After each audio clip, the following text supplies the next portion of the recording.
Yep, that's right. You guys have read the title of this video. We are doing an Infinity Saga tier list.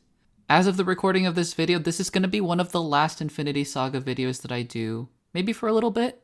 I'm not quite sure. Maybe I'll think of something right after I finish recording and then I'll make another one. Anyways, just for now, I think this is going to be kind of the grand finale of all the Infinity Saga stuff I've been doing for the past few months. So I want to say thank you guys so much for your support. I know I say it in so many of the videos, but I truly mean it.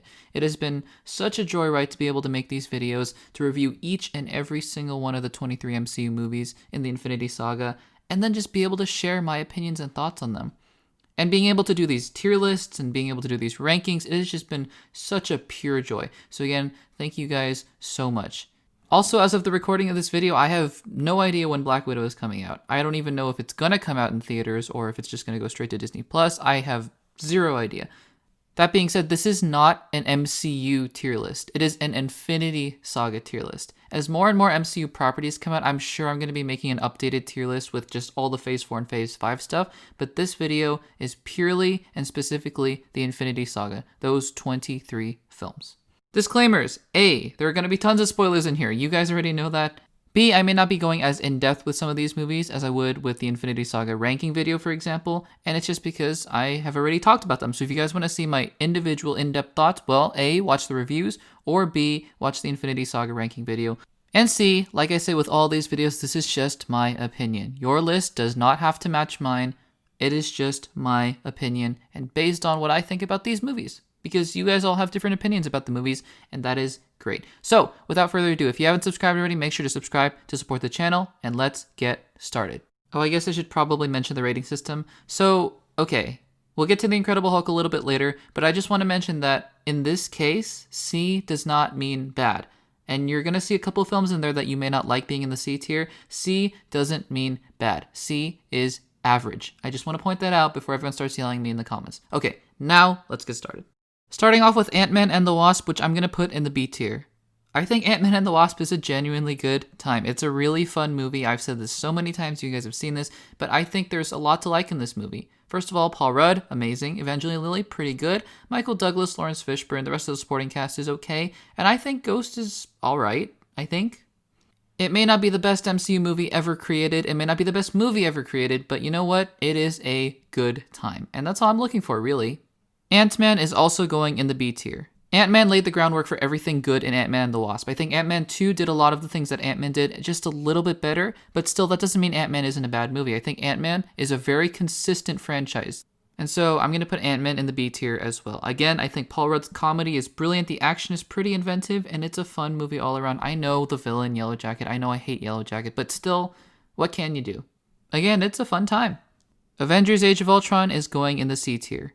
It is average. Again, I said the C tier is pretty much the definition of average, and I think Age of Ultron encapsulates that perfectly. It is not the best MCU movie. It basically tries to copy everything about the first Avengers. But it is not a bad movie either, and I think it has some really good moments. So overall, those two things just balance out, I guess, and it's a pretty fine movie. It's average. C is average. Avengers Endgame, S tier. It could have done basically anything in the first 2 hours, and then if it had that same third hour, it probably would have gotten the S tier, although, I don't know, now that I'm thinking about it, I mean, they could have done some really weird things in the first 2 hours. Anyways, yeah, that last hour basically seals the deal. It is basically the best hour of comic book filmmaking I think I've ever seen. Do I have problems with this movie? Yes, I have big problems with this movie. But it doesn't hinder the experience for me. Like, I'll take weird character arcs from Thor and Hulk, and I'll take random pop music, and I'll take all the random inconsistencies from Marcus and McFeely if I can get to that last hour. And it just elevates this movie straight up to the S tier. Avengers Infinity War, the S tier. My favorite MCU movie, of course it's going in the S tier, and it's purely because, well, not purely, but mostly because I think the Russos did a brilliant job with the character of Thanos. Because like I've said before, if this movie were just Avengers Infinity War, it may have gone in the A or maybe lower S tier, but this is my favorite MCU movie because you can look at this movie from the perspective of Thanos and it becomes complete. This is Thanos' story. He is the protagonist. He may not be the good guy or the hero, but he is the protagonist, and in the end he succeeds. The subversion of genre, it is brilliant. And then on top of that, you have everything else about Avengers Infinity War. Thor's entrance to Wakanda, the Wakanda battle, Steve Rogers entering the train station to save Wanda and Vision, everything about Wanda and Vision, the Guardians of the Galaxy, Iron Man, Spider-Man, Doctor Strange. This movie is phenomenal. Black Panther, also in the S tier. We're on a bit of a roll here, but I'm just going to stop and say, yes, I understand Chadwick Boseman has passed away, but I am not putting it up there simply because of that, although I do believe that it has some significance now. I rewatched the film before he passed away, and I made my review before he passed away. And in those videos, I stated, I think this movie is brilliant. Before any of this even happened, I would have put this movie in the S tier no matter what, because I think that the morals and the messages that are behind this movie are absolutely brilliantly done. This is really one of the only superhero MCU movies that is trying to tell us something deeper, some philosophical message about our ability and our willingness to help other people. On top of that, action is great. Of course, Chadwick Boseman is amazing. Michael B. Jordan is amazing. This is one of the single best MCU movies they have ever made. And also, I would wager to say the most important one as well. Guess what? Civil War goes in the S tier. The only really big complaint I have about this movie is the confusing plot and the Zemo plan, because it makes no sense. It really makes no sense. And also, I guess the Russo brothers trying to subvert our expectations, but it didn't really work, I don't think. But what makes this movie so brilliant is the stakes. Because think about it. I mean, going into Civil War, we all had our predictions and rumors and things like Captain America's going to die or Iron Man might die, although he was going to be in Spider-Man. Anyways, yeah, people were having their predictions and making guesses, right? But even so, we kind of knew we're going to have Avengers 3 and 4. So probably no one's going to die, right? Maybe Rhodey. But even so, each blow delivered by our heroes, each punch, it meant something because they were our favorite heroes, the people that we've been following for so long. And they were tearing each other apart. That's what makes the stakes real. That's what makes the ending real. You don't think really that Captain America's going to die or Iron Man's going to die, but when Captain America grooves his shield into Tony Stark's arc reactor, it is painful to watch because you care about these two characters. That's what Civil War does so brilliantly. And also Giant Man, and the airport scene, and Spider-Man, and Black Panther. Yeah, that doesn't hurt either. Captain America the First Avenger, going in the C tier, and everyone hates me now. Okay, so like I said, C is average, and I'm willing to say that Captain America the First Avenger is probably closer to the B tier.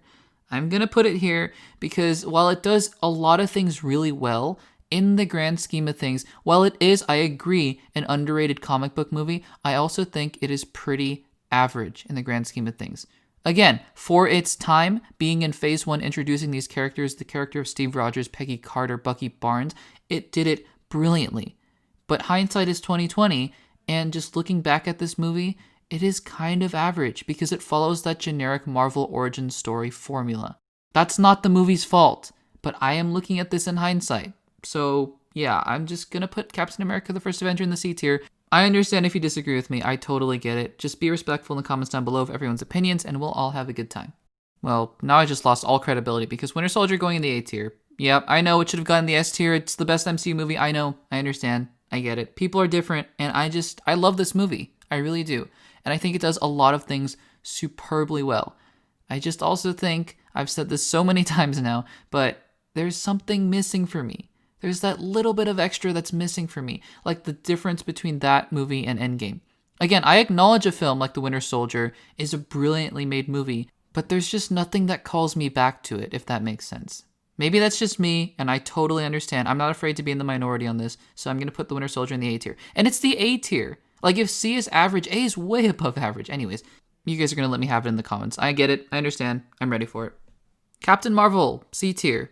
It's fine. It's really fine. Other than the twist, it's fine. I think Brie Larson is a lot more likable than you might think from Endgame, especially just remembering her scenes in Endgame. In Captain Marvel, she does a great job. The action is okay. The CGI is sometimes not okay. The twist and the villain, well, the twist is okay. The twist is great. The villain is horrible. But I guess you have to sacrifice the villain for the twist, so I'm okay. It's okay. This movie is okay. So it goes in the C tier. Doctor Strange is going in the B tier. It sort of follows that generic origin story convention as well, but it does it a little more inventively than a film like Captain Marvel, for example. Like, there's just a little bit more ingenuity. And again, it's not Captain America the First Avenger's fault that this is placed higher. I think it's just because of when they were released. In 2016, Marvel understood that they were able to take more risks, and so Doctor Strange was able to be just crazy and wacky and magical, while Captain America the First Avenger had to play it relatively safe. So that being said, I give Doctor Strange and Scott Derrickson massive kudos for what they were able to do. Dormammu, that twist was pretty brilliant, if you ask me. Guardians of the Galaxy Volume 2 goes in the B tier. This film is kind of a mess, but it's also surprisingly endearing. Like, there's just a lot hidden underneath this movie. There's some really good emotions, some really good character moments, some really good relationships built. The comedy, it's hilarious. On the flip side, it is kind of absurd, and it's just sort of ridiculous. Like, some of the characters just make really dumb decisions. Like, the inciting incident of this movie is that Rocket stole batteries. That doesn't really sit well with me. But in the end, at the ending of the movie, when Yondu is flying into space with Peter Quill, I buy it. I buy everything, because James Gunn knows how to bring out emotion. I like this movie a lot. I really do. Guardians of the Galaxy 1 goes in the A tier. Everything I said about Guardians of the Galaxy Volume 2, I think Guardians of the Galaxy did a little bit better. It's just overall more solid. It's much more solid, robust film. And getting me to care about these 5 characters was a huge accomplishment for James Gunn. So for that, I give him massive kudos. Again, I just think it does everything in Guardians of the Galaxy 2, maybe minus the humor. I think Volume 2 is a little more funny, but it does everything else just that much better. And it's just more solid. It feels more robust. So it goes in the A tier. First D tier, Iron Man 2. It's a disaster. It's a mess. It's just, what is this movie trying to do? There's so many different things going on. There's Whiplash. There's Justin Hammer. There's Tony's, destructing arc reactor. There's Pepper being CEO. There's Rhodey becoming War Machine. Look, there's Black Widow. Look, there's Phil Coulson. Look, there's S.H.I.E.L.D. Look, there's a giant donut. What is happening? But I'll admit right now, it's a pretty fun disaster. So, yeah, I'm going to put it in the D tier. Iron Man 3, C tier. It flashes signs of brilliance. It really does. I really think that out of all of these movies, maybe next to Guardians of the Galaxy Volume 2, there is a truly brilliant A tier level movie hidden in Iron Man 3. It just missed something. Maybe it was the Mandarin twist. I don't know. I don't hate the Mandarin twist. I just think that we should have gotten something a little bit more serious and grounded. But, there are just good things about this movie that are just hidden under a bunch of bad, weird things. So I enjoy this movie, but I can't really put it any higher than the C tier. The first Iron Man goes in the B tier. Out of respect, I would have put it in the A tier just because it is Iron Man, but again, I just think that it suffers from the same generic origin story things. Granted, it was the first one to do it, but it did fall apart in the third act. Everything before that is A tier to S tier worthy. It just sort of falls apart for the last hour of the movie. And just seeing Jeff Bridges devolve into this weird, maniacal, bald-headed Iron Man wearing suit, what is happening? But of course, I would never trade away the third act for seeing those scenes of Tony just engineering his Iron Man suit, his journey of self-discovery, and even his relationship in the cave with Yinsen. I love a lot of things about Iron Man. I also just think it falls a little bit down to earth towards the end of the movie. Spider-Man Far From Home goes in the S tier. Is this going to be the next Inception? No. Is this the next Dark Knight or Logan? No. Is it a fun movie? Yeah. Does it do almost everything right? Basically. I think that besides a little bit of Mysterio, Edith, and of course that random scene where Peter Parker just gets caught in a European jail cell, I think everything about this movie is awesome. Everything is done right because John Watts really knows how to drill in and zone in to Peter Parker, not just Spider-Man, Peter Parker. This is a true coming-of-age story with Peter Parker as he learns to grapple with his relationships, the world, and his role as an Avenger. Brilliantly done. But its predecessor, I think, did it a little better. Spider-Man Homecoming, A tier. This is one of my favorite MCU movies because it just does the little things right. Everything I mentioned about Far From Home, it does, and it does just that much better. The villain, the Vulture, one of the best in the MCU because you really understand his motivation. The action, superb. The characterizations, superb. Dialogue, amazing. Again, by me putting these Spider-Man films in the S tier, it doesn't mean that I'm saying these are the best comic book movies ever made. These just happen to be some of my favorite comic book movies that have been made thus far. That's all I'm saying. The Avengers, the A tier. That's fitting, right? Anyways, yeah, this movie did so many things and so many things so well for the first time. That's what's so amazing about this movie. Just like Guardians of the Galaxy, how it pioneered this sort of different corner of the MCU, the Avengers, the fact that it worked is a miracle. The fact that these characters coming together from disparate franchises and disparate corners of the universe, and the fact that they managed to make it work is amazing. Joss Whedon understands that these characters do not work just because they're, buddy-buddy Avengers. They work because they don't like each other at first. They don't trust each other. And that's what makes it a really powerful movie. And of course, let's throw in Loki and Hulk, new Mark Ruffalo Hulk. That's pretty cool, right? Wonder where this one's going. Okay, so let me just give some background before I move on. I understand that a lot of people would not put Incredible Hulk just at the bottom of the tier list. I get it. And I think, all joking aside, I think there is some merit to the Incredible Hulk. It does, happen to be my least favorite MCU movie, but that's not the only reason that I gave it its own tier. I think also it just feels like the least MCU movie, if that makes sense. It just kind of feels like it belongs in a tier of its own. So ironically, it is my least favorite, and I would have put it at the bottom, but also I don't think it's necessarily a bad movie. I just think it's a different, not really MCU kind of movie. So that's why it goes in the bottom tier. Thor Ragnarok, A tier. It's a hilarious movie. It's such a fun movie to watch. It may not be deep at all. Like, there is one scene where Odin dies, obviously, and Thor is like, "Are you the god of hammers?" I guess Odin says that.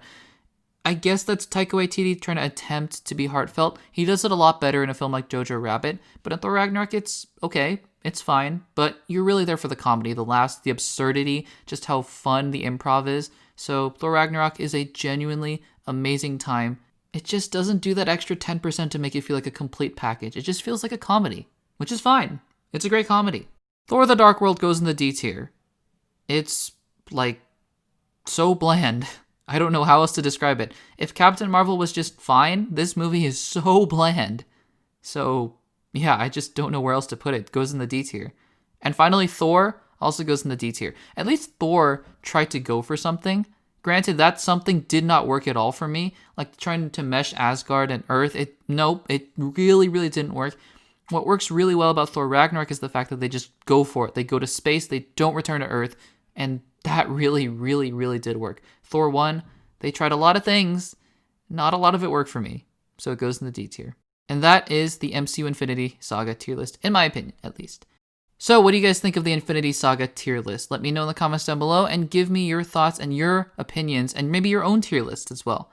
Tentatively, again, for now, this might be the end of some Infinity Saga videos for a little bit. I might move on to some other things and maybe come back to it. But if you guys have suggestions for videos, leave them in the comments down below. If you haven't subscribed already, then please make sure to do so to support the channel and give this video a like as well. And if you want to check out some more videos, check out the videos on the screen right now. Thanks for watching, and I'll see you in the next one.